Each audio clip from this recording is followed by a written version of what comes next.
Our text for today is recorded in the book of Hebrews, the 13th chapter, beginning with the 8th verse, where we read, Jesus Christ is the same yesterday, today, and forever. And I want us to focus on this theme today. He promised never to leave us alone. Now, for the month of February, this is Black History Month, our theme for the entirety of the month deals with the issue of the struggle continues. The fight continues. The fight is not over. But through it all, God has promised never to leave us alone. The very character and nature of the God we serve can be summed up by saying this: He is omnipotent, omnipresent, and omniscient. He is all-powerful, present in all places at the same time, and has knowledge of all things. And the wonderful thing about the God we serve, He does not change. Did you hear me? He does not change. The God we serve is the same God who promised to be with Moses as he struggled against the powerful Egyptians. The God we serve is the same God who gave Joshua a strategy for victory at the walls of Jericho. The God we serve is the same God who answered the prayers of Elijah as he contended against Jezebel and her false prophets. The God we serve does not change.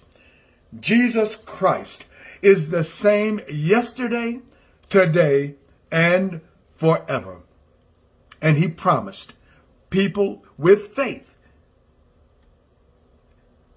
in His works and faith in who He is, He promised He would never leave them nor forsake them. He promised never to leave us alone. The history of God's people is a history that testifies that God keeps His promises. He promises never to leave us alone. The year is 1619. And it marks the first recorded instance of Africans held in bondage arriving to what was, at the time, the British colonies of America. An English vessel called the White Lion had captured 20 to 30 Africans from a Spanish slave ship called the San Juan Bautista.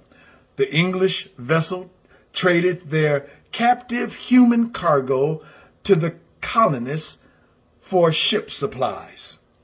This incident begins a transatlantic economy based on a system of chattel slavery. This system of abuse and inhumanity continued for hundreds of years in the United States and is called a peculiar institution in America. Although these Africans were considered property, they struggled to maintain their identity and personhood, and the struggle continues. The Revolutionary War, fought in 1776, was engaged against the British as a fight for justice, liberty, and the principles of freedom.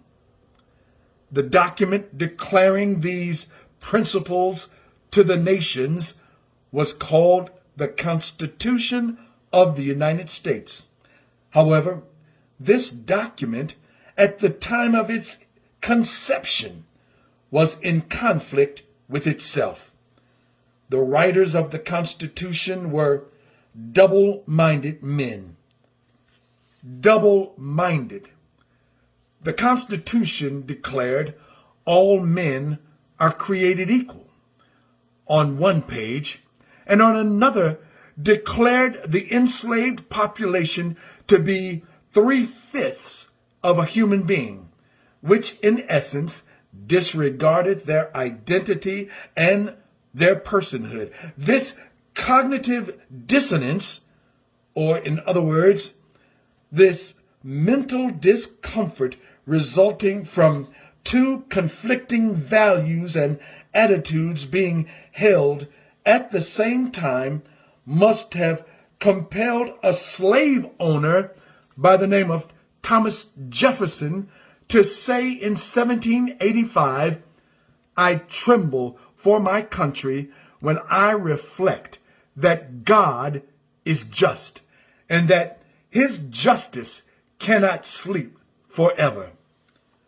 The peculiar institution of human bondage, family separation, physical and sexual abuse, defined by this slavery in the United States, was the primary cause of the Civil War. And although the Emancipation Proclamation of President Abraham Lincoln, which set enslaved people free, was on January 1st, 1863, the Civil War didn't end until 1865. Unfortunately, the struggle for justice, liberty, and the principles of freedom continues. The struggle continues. The once enslaved people learned to read and sought to get an education. The Bible was their first reading manual.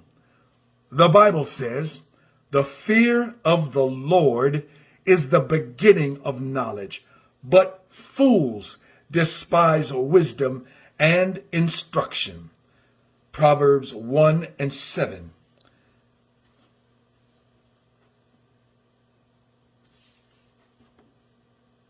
Many of our historically black colleges and universities were established by Christian denominations, and although there are many African Americans who have matriculated through the HBCU system, the most notable being the current Vice President of the United States, black colleges and universities are underfunded and now under attack. They are underfunded and now they are being attacked. The struggle for quality education continues. The struggle continues.